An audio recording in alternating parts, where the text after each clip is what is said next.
Good morning students, सुप्रभात सभी को।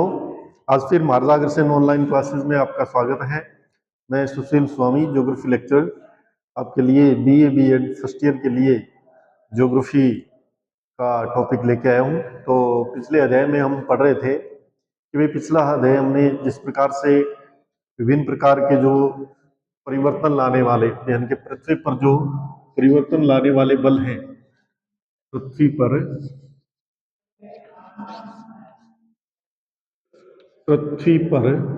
परिवर्तन परिवर्तन लाने वाले बल,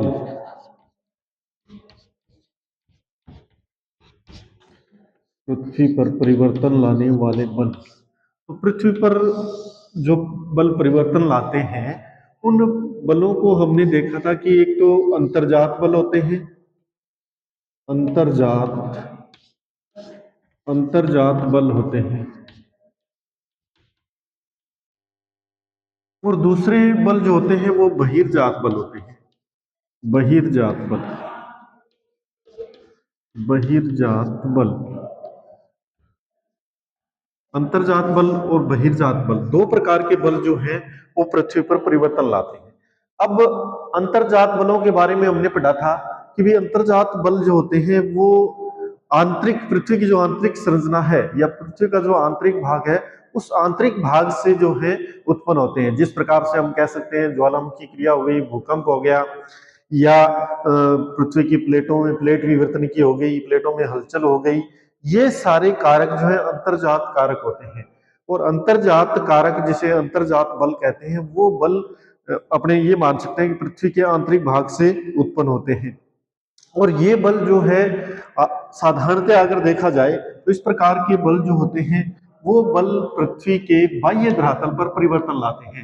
यानी जैसे जैसे ये अंतर्जात बल कार्य करते हैं, पृथ्वी का जो गुरुत्वाकर्षण बल है वो भी अंतर्जात बल है। एक गुरुत्वाकर्षण बल, गुरुत्वाकर्षण बल भी अंतर्जात बल है। गुरुत्वाकर्षण बल जो है प्रत्येक वस्तु को यानी कि गुरुत्व केंद्र की ओर खींचता है, गुरुत्व केंद्र की ओर, गुरुत्व केंद्र की ओर, जिसे अपने गुरुत्वाकर्षण बल कहते हैं। तो ब्रह्मांड में जो है अपने ये मान सकते हैं कि भी प्रत्येक ग्रह है तो उस ग्रह का एक यानी कि गुरुत्व बल होता है, वो अपनी आकर्षण बल जिसे बोलते हैं वो गुरुत्वाकर्षण बल पृथ्वी में भी पाया जाता है। तो इस प्रकार से हम देख सकते हैं कि जो अंतर्जात बल अधिकतर जो है वो आंतरिक संरचनाओं से, पृथ्वी की आंतरिक संरचनाओं से प्राप्त होते हैं। और बहिर्जात बल हमने पढ़ा था कि भी बहिर्जात बल जो बाह्य धरातल पर कार्य करते हैं, बाह्य धरातल पर, बाह्य धरातल पर कार्य करते हैं, इनके इनका कार्य बाह्य धरातल पर होता है, धरातलीय भाग पर होता है। जो भाग जिस प्रकार से धरातल के ऊपर कोई भी भाग निर्मित होता है, कोई भी निर्मित भाग, निर्मित भाग या निर्माण, निर्माण की प्रक्रिया, निर्माण की प्रक्रिया, निर्माण की प्रक्रिया हम अनेक क्षेत्रों में देखते हैं। जिस प्रकार से पर्वतीय भाग है, पर्वतीय भाग है, या पठारीय भाग है,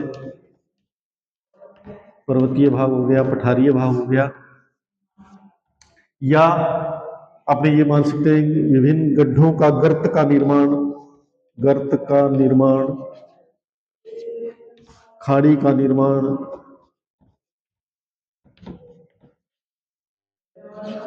ये सारी चीजें जो होती हैं ये बाह्य धरातल पर अपने देखते हैं।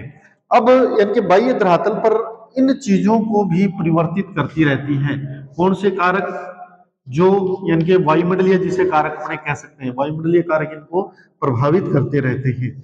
वायुमंडलीय कारक, वायुमंडलीय कारक इनको प्रभावित करते हैं। कारक जिस प्रकार से हम कह सकते हैं तापमान है, आर्द्रता है,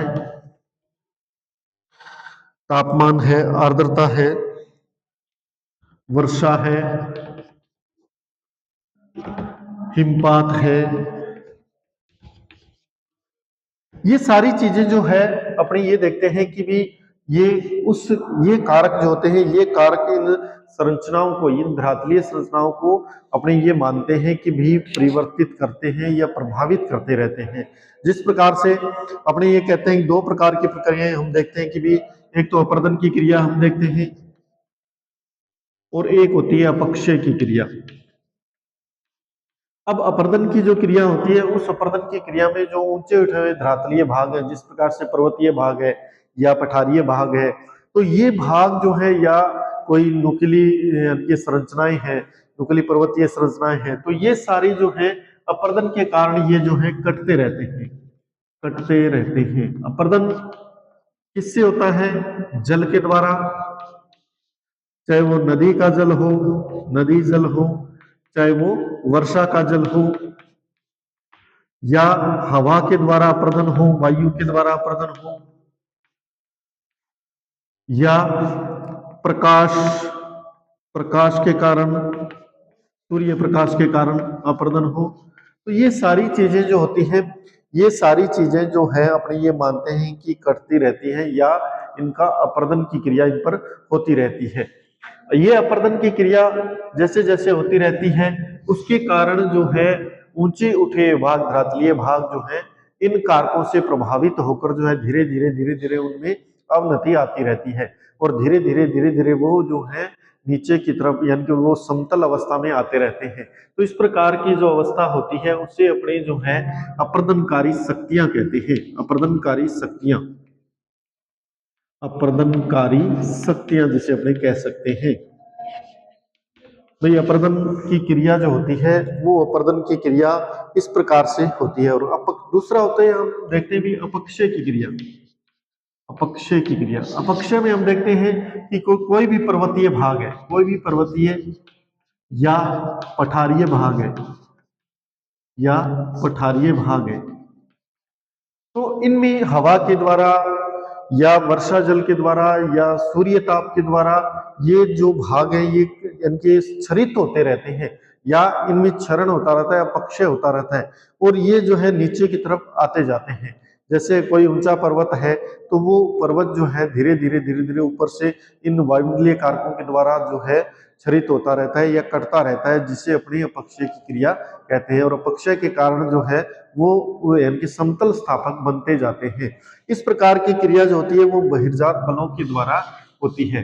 अब हम देखते हैं भी अंतर्जात बल जो होते हैं, अंतर्जात बल, अंतर्जात बलों के बारे में हमने पढ़ा था कि जो अंतर्जात बल होते हैं वो अधिकतर अगर देखा जाए तो, अगर अपने ये कह सकते हैं कि अंतर्जात बलों में जो है मुख्य रूप से अगर बल देखें अपने, तो अंतर्जात बल अधिकतर अपने ये कह सकते हैं कि अंतर्जात बलों में जो है जिस प्रकार से महाद्वीपीय बल है, या वलनकारी बल है, या पर्वतीय संचलन है, या अपने ये कह सकते हैं कि भी जिस प्रकार से किसी भी संरचना का जो है ऊपर उठना या नीचे की तरफ धंसना, ये सारी चीज, या ऊपरमुखी संचलन या अधोमुखी संचलन, इस प्रकार की क्रिया पाई जाती है। तो अपने ये कह सकते हैं कि भी इस प्रकार के बल में हम देखते हैं महादेशीय बल आता है, महादेशीय बल। महादेशीय बल के अंतर्गत हम देख सकते हैं कि महादेशीय बल जिसे अपने ये कह सकते हैं एपिरोजेनेटिक फोर्स, एपिरोजेनेटिक, एपिरोजेनेटिक फोर्स जिसे कहा जा सकता है एपिरोजेनेटिक। एपिरो का मतलब होता है महाद्वीप, एपिरो महाद्वीप ग्रीक भाषा का शब्द है। और जेनेटिक किससे बना है? जेनेसिस से, जेनेसिस या उत्पन्न होना, उत्पन्न होना। अब ये जो महाद्वीपीय भाग है, कहने का मतलब महाद्वीपीय भाग ऊपर उठते हैं और कुछ भाग जो है नीचे की तरफ भी धंसते हैं। तो इस प्रकार की क्रिया जो होती है, इस प्रकार की क्रिया में महादेशीय बल लगते हैं। या दूसरा बल अपने ये कह सकते हैं कि भी जिस प्रकार से इसी के अंतर्गत जो है दो प्रकार के बल कार्य करते हैं। कौन कौन से? एक तो ऊपरी मुखी संचलन, ऊपरी मुखी संचलन, ऊपरी मुखी संचलन। दूसरा होता है अधोमुखी संचलन, अधोमुखी संचलन, मूवमेंट। यानी कि ये प्रक्रियाएं जो है मूवमेंट के आधार पर होती है। अब जब ऊपरी मुखी संचलन की प्रक्रिया होती है, अपने ये माने कि जब ऊपरी मुखी संचलन की प्रक्रिया होती है तो उसके कारण जो है कुछ अंतर्जात बलों के प्रभाव से, इनके जो अंतर्जात बल होते हैं उनके प्रभाव से ऊपरी मुखी संचलन में जो है जो भी महाद्वीपीय भाग है उस महाद्वीपीय भाग में महाद्वीपीय भाग में हम देखते हैं कि जो यानी कि कुछ भाग ऊपर की तरफ उठना प्रारंभ हो जाता है। इस प्रकार से उसकी संरचना जो है ऊपर की तरफ होती है, जिसे अपने यानी कि ऊपरी मुखी संचलन कहते हैं। कहने का मतलब जब आंतरिक बल कार्य करता है, अपने ये कह सकते हैं कि जब आंतरिक बल कार्य करता है तो उस आंतरिक बल के कार्य करने के कारण जो है धरातलीय भाग जो है ऊपर की तरफ उठना प्रारंभ हो जाता है, जिसे अपने पर्वतीय निर्माण कहते हैं, पर्वतीय निर्माण भी कहते हैं। इसी प्रकार से यानी कि पर्वतीय निर्माण की क्रिया होती है। कहीं कहीं पर क्या होता है कि अधोमुखी संचलन भी होता है। अधोमुखी से संचलन से मतलब कि जो धरातलीय संरचना है वो धरातलीय संरचना नीचे बैठना प्रारंभ हो जाती है। कहने का मतलब कि जैसे ये धरातलीय संरचना है, ये धरातलीय संरचना क्या करेगी, किसी कारणवश जब पृथ्वी में असंतुलन की स्थिति उत्पन्न होती है तो इस प्रकार से नीचे की तरफ बैठना प्रारंभ हो जाती है। और ये प्रक्रिया जो होती है ये विभिन्न प्रकार की खाइयों का निर्माण करती है, खाइयां या गर्तों का निर्माण करती है। अपने ये कह सकते हैं गर्तों का इनसे निर्माण होता है। विभिन्न प्रकार के जो गर्त बने हुए हैं वो गर्त इसी प्रक्रिया द्वारा बने हुए हैं। तो ये भाग जो है अधिकतर अगर देखा जाए तो इस प्रकार की प्रक्रिया जो होती है, अपने ये मान सकते हैं कि कुछ जिस प्रकार से द्वीप होते हैं वो द्वीप जो है सागर में डूब जाते हैं, कुछ द्वीप जो है सागर में डूब जाते हैं, जिसके कारण वो यानी कि नीचे की तरफ पूरा पूरा जो क्षेत्र है वो नीचे की तरफ चला जाता है। तो ये प्रक्रिया जो होती है ये अधोमुखी संचलन की होती है। इसके बाद हम देखते हैं कि भी पर्वत निर्माणकारी संचलन जिसे अपने कह सकते हैं, पर्वत निर्माणकारी महादेशीय संचलन के बाद में पर्वत निर्माणकारी संचलन, पर्वत निर्माणकारी संचलन, पर्वत निर्माणकारी पर्वत निर्माणकारी प्रक्रिया में जो है अपने ये मान सकते हैं कि भी जो बाहरी भाग है, बाहरी धरातलीय भाग है, बाहरी धरातलीय जो भाग है, बाहरी धरातलीय भाग, उस बाहरी धरातलीय भाग का जो यानी कि क्षेत्र है या जो भी संरचनाएं हैं, जिस प्रकार से अपने ये माने कि चट्टाने हैं, प्राचीन चट्टाने हैं, प्राचीन चट्टाने, प्राचीन चट्टाने धीरे धीरे क्षरित होकर यानी कि उनका अपक्षय होता है, अपक्षय अपक्षय होता रहता है। इस अपक्षय के कारण जो है वो यानी कि नदी जल के द्वारा, नदी जल के द्वारा या वर्षा जल के द्वारा, वर्षा जल के द्वारा ये जो है वर्षा जल के द्वारा या नदी जल के द्वारा जो है ये मलबा पदार्थ यानी जो सागरीय भागों से जो मलबा पदार्थ टूटता है वो मलबा पदार्थ जो है सागरीय भागों में जो है धीरे धीरे जमा होता रहता है और वो जो है भूसन्नति का निर्माण करता है, भूसन्नति का निर्माण करता है, जो पर्वत निर्माण की प्रथम अवस्था होती है, पर्वत निर्माण की प्रथम अवस्था जिसे अपने कह सकते हैं प्रथम अवस्था। तो ये पर्वत निर्माण की प्रथम अवस्था है भूसन्नति निर्माण, भूसन्नति का निर्माण हो जाता है। ये मलबा पदार्थ जो है अत्यधिक मात्रा में वहां पर जमा हो जाता है और जैसे जैसे ये जमा होता जाता है वैसे वैसे पृथ्वी पर या धरातल पर दबाव बढ़ता जाता है। जैसे जैसे ये दबाव बढ़ता जाता है वैसे वैसे जो है अपने ये मान सकते हैं कि उस दबाव के कारण जो है, उस दबाव के कारण वो भाग तो नीचे बैठा जाता है, लेकिन उसके जो किनारे होते हैं, उसके जो किनारे होते हैं वो किनारे जो है एक दूसरे की तरफ खिसकना प्रारंभ हो जाते हैं और जैसे जैसे एक दूसरे की तरफ खिसकते हैं वैसे वैसे दबाव की प्रक्रिया के कारण, क्योंकि इन पर दबाव पड़ रहा है, इन पर दोनों तरफ से किनारों पर दबाव की प्रक्रिया द्वारा जो है ये भाग धीरे धीरे ऊपर उठना प्रारंभ हो जाते हैं, जिसे अपने वलन की क्रिया कहते हैं, वलन की क्रिया कहते हैं और इस वलन के कारण जो है पर्वतों का निर्माण होता है। तो ये प्रक्रिया जो होती है अधिकतर अंतरजात बलों के कारण होती है। पृथ्वी में जो है अनेक प्रकार के बल पाए जाते हैं, अनेक प्रकार की शक्तियां पाई जाती हैं, उन शक्तियों के कारण जो है अपने ये मानते हैं कि भी ये भाग जो है धीरे धीरे निर्मित होते जाते हैं। इस प्रकार से ये प्रक्रिया जो होती है ये दीर्घकालीन प्रक्रिया कहलाती है, दीर्घकालीन प्रक्रिया जिसे अपने कह सकते हैं, यानी कि इसमें लाखों करोड़ों वर्ष जो है इसमें लग जाते हैं। हमें ये माना जाता है कि इसमें जो है अनेक वर्ष जो है इसमें लग जाते हैं।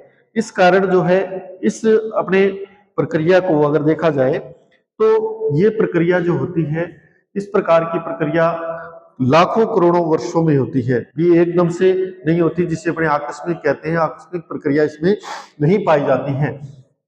अब आकस्मिक प्रक्रियाओं में तो हम सिर्फ यही देख सकते हैं कि आकस्मिक संचलन जो होता है वो अचानक से होता है। आकस्मिक संचलन अपने किसे कहेंगे? अचानक से होने वाला संचलन, आकस्मिक संचलन। सडन मूवमेंट जिसे अपने कह सकते हैं, सडन मूवमेंट। सडन मूवमेंट जिसे अपने कह सकते हैं कि आकस्मिक, जिस प्रकार से ज्वालामुखी क्रिया है, भूकंप है, भूस्खलन है, ये सारी चीजें जो होती है ये आकस्मिक होती हैं, अचानक से उत्पन्न होती हैं। तो इस प्रकार की प्रक्रियाएं जो होती हैं वो आकस्मिक प्रक्रियाएं जिसे कहते हैं। लेकिन जो पर्वत निर्माणकारी जो अवस्थाएं होती है, जिसे वलनकारी प्रवस्थाएं कहते हैं, प्रावस्थाएं कहते हैं, वो दीर्घकालीन होती है। उनमें जो है समय लगता है। दीर्घकालीन प्रक्रियाएं होती हैं, लाखों वर्ष, हजारों वर्ष, लाखों वर्ष लग जाते हैं इनकी इस प्रक्रिया में। और इसका जो है आभास अपने जो है बहुत कम हो पाता है, क्योंकि ये धीरे धीरे होती है, जबकि उनका आभास बहुत जल्दी हो जाता है हमको, क्योंकि अपने उसके जो प्रत्यक्ष रूप से अपने उसको देख सकते हैं। तो इस प्रकार से वलन की प्रक्रिया द्वारा जो है पृथ्वी पर ये परिवर्तन आते हैं।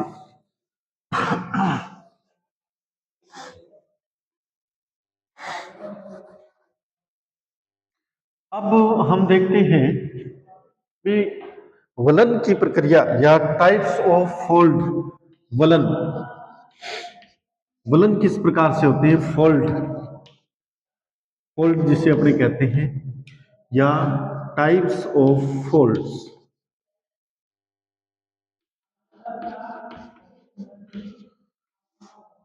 पृथ्वी के धरातलीय संरचना में अनेक प्रकार की शक्तियां कार्य करती हैं। वो शक्तियां जब यानी कि पृथ्वी पर दबाव लगता है, पृथ्वी के धरातल पर, इस प्रकार से धरातलीय संरचना पर आंतरिक दबाव जो पृथ्वी पर लगता है, आंतरिक दबाव, ये आंतरिक दबाव की शक्तियां जिसे अपने मान सकते हैं, ये जब प्रेशर लगता है, दबाव लगता है, दबाव की प्रक्रिया बनती है, तो उसके कारण जो है जिस प्रकार से ये दबाव इस प्रकार से कार्य करता है, इस प्रकार से ये दबाव कार्य करता है धरातल पर। और उस दबाव के कारण जो है पृथ्वी का धरातलीय भाग जो है ऊपर की तरफ उठना प्रारंभ हो जाता है। इस प्रकार की क्रिया होती रहती है पृथ्वी के अंदर, इस प्रकार की क्रियाएं होती रहती हैं। ये स्थिति जो है, ये स्थिति वलन की अवस्था कहलाती है, वलन। अब वलन में जो है एक तो होती है अपनति, अपनति, और एक होती है अभिनति, अभिनति। इनके इन दो चीजों से वलन बना हुआ होता है। जिस प्रकार से अपने कहते हैं अपनति तो ये होगी, और अभिनति जो है अपने ये मानते हैं कि भी नीचे की तरफ प्रवाहित, नीचे की तरफ, अभिनति नीचे की तरफ जिसे अपने कह सकते हैं, अपनति ऊपर की तरफ, और नीचे की तरफ जो है ये भाग जो है इस प्रकार से मान लो वलन बन गया, ये वलन की प्रक्रिया हो गई। तो ये जो होती है ये इसकी अभिनति कहलाती है। ये भाग जो होगा ये इसका अभिनति कहलाती है, अभिनति। तो वलन जो है यानी कि दो शाखाएं इसकी अपने मान सकते हैं वलन की, एक तो अपनति और एक अभिनति। तो अपनति और अभिनति में जो है बहुत परिवर्तन, बहुत अंतर होता है, अपने ये मान सकते हैं। अपनति जो होती है ऊपर की तरफ प्रवाह, ऊपर की तरफ जो है गति करने वाली, और अभिनति जो होती है नीचे की तरफ की प्रक्रिया। इसे, इस चित्र को जो है इसे अभिनति अपनति कहेंगे, और इसे जो है अभिनति कहेंगे। अब अपने देखते हैं कि भी वलन होते कितने प्रकार के हैं, कौन कौन से वलन होते हैं। जिस प्रकार से हम सबसे पहले पढ़ते हैं भी सममित वलन, सममित वलन, सममित वलन। सममित वलन में क्या होगा कि सिमेट्रिकल फोल्ड जिसे अपने बोल सकते हैं, सिमेट्रिकल फोल्ड्स। सिमेट्रिकल फोल्ड्स कहा जा सकता है इसको। सिमेट्रिकल फोल्ड में क्या होता है कि भी इसमें वलन की दोनों भुजाएं जो होती हैं वो एक समान होती है। जिस प्रकार से ये वलन की प्रक्रिया है, ये दोनों भुजाएं यानी कि वलन में ये दोनों भुजाएं जो होगी एक समान होगी। यानी कि कहने का मतलब ये दोनों भुजाएं जो है, ये दोनों भुजाएं आर्म्स जिसे अपने बोलते हैं आर्म्स, ये दोनों भुजाएं जो होती हैं एक समान होती हैं। सममित वलन में जो है अपने ये मान सकते हैं कि ये दोनों समांतर होती हैं, एक दूसरे के इस प्रकार से समान जो है अपने ये मान सकते हैं। ये इसकी अपनति हो गई और ये इसकी अभिनति हो गई, अभिनति। तो इस प्रकार से वलन की जो प्रक्रिया, इस प्रकार के जो वलन पाए जाते हैं, इन वलन को अपने जो है सममित वलन के रूप में अपने देखते हैं। और सममित वलन की प्रक्रिया जो होती है जब दबाव दोनों तरफ से समान होता है, दबाव की प्रक्रिया जब दोनों तरफ से एक समान लगती है तो वो उस टाइम जो वलन बनते हैं उन वलन को अपने जो है सममित वलन की प्रक्रिया कहेंगे या सममित वलन उसे अपने कहेंगे। इसके बाद में हम देखते हैं असममित वलन। असममित वलन, असममित वलन या एसिमेट्रिक फोल्ड उसे अपने कह सकते हैं कि इस प्रकार का वलन जो है असममित वलन होगा। असममित वलन में क्या होगा कि वलन की एक भुजा जो होती है, इस प्रकार से एक भुजा जो होती है वो इनके अधिक जो है ऊंचाई लिए होती है या अधिक जो है इनके समांतर रूप में होती है, और दूसरी भुजा जो है इस प्रकार से इनकी छोटी होती है, या उसमें जो है अपने ये मान सकते हैं कि दोनों में अंतर पाया जाता है। इनके इस प्रकार के दोनों में अंतर पाया जाता है। इस प्रकार का जो वलन होता है, इस प्रकार का जो वलन होता है वो असममित वलन की प्रक्रिया वाला वलन होता है। और इसमें जब यानी कि दबाव में अंतर आता है, दोनों तरफ से जब प्रेशर में अंतर आ जाता है तो इस प्रकार का वलन बनता है जिसे अपने असममित वलन कहते हैं। इसके बाद हम देखते हैं एक नत वलन। एक नत वलन या मोनोक्लाइंड अपने कह सकते हैं फोल्ड। एक नत वलन, एक नत वलन। एक नत वलन में क्या होता है कि सिर्फ एक ही तरफ की जो यानी कि भुजा होती है, एक ही तरफ की आर्म्स जिसे अपने बोलते हैं, वो भुजा जो है एक ही तरफ की भुजा अपने को दिखाई देती है। दूसरी जो होती है वो इस प्रकार से यानी कि बहुत छोटी होती है, या अपने ये कह सकते हैं कि उसमें जो है एक साइड का वलन दिखाई देता है, एक ही तरफ जो है उसमें वलन की प्रक्रिया होती है जिसे अपने एक नत वलन कहते हैं। और एक नत वलन अधिकतर जो है उस 90 डिग्री के जो है इनके कोण पर इस प्रकार से अपने को दिखाई देगा। तो इस प्रकार का वलन जो होता है वो एक नत वलन कहलाता है। इसके बाद में हम देखते हैं प्रतिवलित वलन। प्रतिवलित, प्रतिवलित, प्रतिवलित वलन। प्रतिवलित वलन में क्या होता है कि जब वलन यानी कि एक वलन के ऊपर, जैसे जिस प्रकार से मान लो कि वलन उसमें क्या होगा कि क्षैतिज वलन हो जाएगा, जिस प्रकार से अपने ये माने कि ये जो वलन इस प्रकार से वलन है, इस प्रकार से वलन है, और ये इस पर जो है अपने ये माने कि ये वलन की प्रक्रिया जो है इस प्रकार से वापस इस पर जो है अपने ये माने कि इस पर जो है वापस इस प्रकार से जो है ये वलन जो है इस पर अध्यारोपित हो जाए, इस पर अध्यारोपित हो जाए, तो इस प्रकार का वलन जो होता है अपने ये मान सकते हैं कि ये वलन जो होता है प्रतिवलित वलन कहलाता है। इसके बाद में हम देखते हैं कि भी पंखा वलन। पंखा वलन जिसे अपने बोलते हैं पंखा वलन। पंखा वलन, पंखा वलन के अंतर्गत क्या होगा कि वलन कई बार क्या होता है कि इस प्रकार से वलन की क्रिया होती है, और कई बार जो इस प्रकार से वलन की प्रक्रिया हो जाती है अधिक दाब के कारण इस प्रकार का जो यानी कि आकृति बन जाती है। तो इस प्रकार की आकृति जो होती है वो पंखा वलन के रूप में देखी जाती है। कहने का मतलब जिस प्रकार से अपने हाथ से जो पंखा हिलाते हैं उस पंखे के समान जो आकृति बनती है वो आकृति जो होती है वो पंखा वलन की आकृति कहलाती है। पंखा वलन की आकृति कहलाती है। अब उसके बाद हम देखते हैं कि भी कुछ खुला वलन भी पाया जाता है, कुछ बंद वलन भी पाए जाते हैं। खुला वलन जिसे अपने कह सकते हैं खुला वलन। खुला वलन अधिकतर जो है सम्मित वलन के समान ही होता है, इस प्रकार से यानी कि उसमें जो है इस प्रकार का वलन पाया जाता है। इस प्रकार से यानी कि उसमें जो है देखा जाए तो समांतर रूप से वलन की प्रक्रिया पाई जाती है, या क्षैतिज रूप से जो है अपने ये कह सकते हैं कि वलन की प्रक्रिया पाई जाती है, जिससे अपने खुला वलन कहते हैं। इसी प्रकार से कुछ ऐसे वलन भी होते हैं जो बंद होते हैं, जिसे अपने बंद वलन कहते हैं।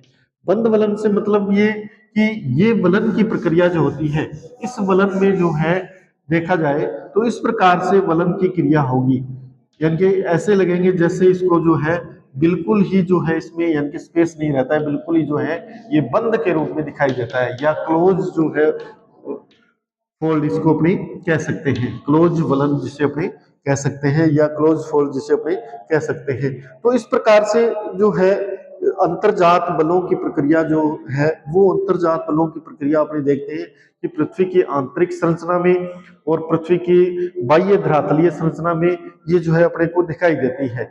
जब वलन की प्रक्रिया होती है तो वलन की प्रक्रिया के कारण जो है जो धरातलीय क्षेत्र है, उस धरातलीय क्षेत्र में परिवर्तन उत्पन्न हो जाते हैं।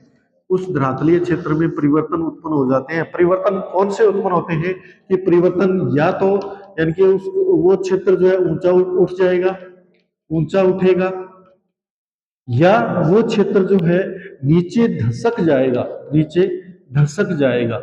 तो इस प्रकार की जो प्रक्रिया होती है वो प्रक्रिया अपने ये कह सकते हैं कि भी परिवर्तनकारी बलों के कारण होती है, और ये परिवर्तनकारी बल जो है वलन के रूप में जो है दिखाई देते हैं।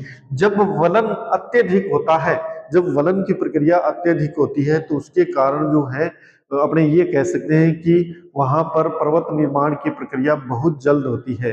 और जब वलन की प्रक्रिया धीमी होती है, मंद गति से होती है, तो वहां पर पर्वत निर्माण या जो यानी कि बाहरी धरातलीय निर्माण की संरचना है, उस संरचना में जो है कमी पाई जाती है, या अपने ये कह सकते हैं कि वो संरचना धीरे धीरे निर्मित होती है। इसी प्रकार से कई बार क्या होता है कि यानी कि जब धरातलीय बल कार्य करते हैं, जो फोर्स है वो कार्य करते हैं, तो उसके कारण जो है कुछ धरातलीय भाग नीचे की तरफ धसक जाते हैं, और वो धरातलीय भाग जो है विभिन्न प्रकार की खाइयों का या गड्ढों का निर्माण कर देते हैं। ये गड्ढे या गर्त जिसे अपने बोलते हैं, ये गर्त कई कई मीटर जो है गहराई के गर्त होते हैं, और ये गर्त अपने ये मान सकते हैं कि जो पृथ्वी की जो धरातलीय संरचनाएं या पृथ्वी की जो आंतरिक संरचनाएं हैं, उस आंतरिक संरचनाओं में जो है परिवर्तन के कारण होते हैं। जब यानी कि ये चीजें नीचे धसक जाती हैं तो उसके कारण जब यहाँ पर यानी कि वर्षा का जल भर जाता है, तो इसके कारण जो है झीलों का निर्माण भी होता है। तो इसे जो है गर्त झीलें अपने कह सकते हैं। तो इस प्रकार से हम देखते हैं कि भी जो वलन की प्रक्रियाएं हैं, वो वलन की प्रक्रियाएं संरचनात्मक प्रक्रियाओं के रूप में भी देखी जाती है और विध्वंसात्मक प्रक्रियाओं के रूप में भी देखी जाती है। तो धन्यवाद students, all of you. Okay.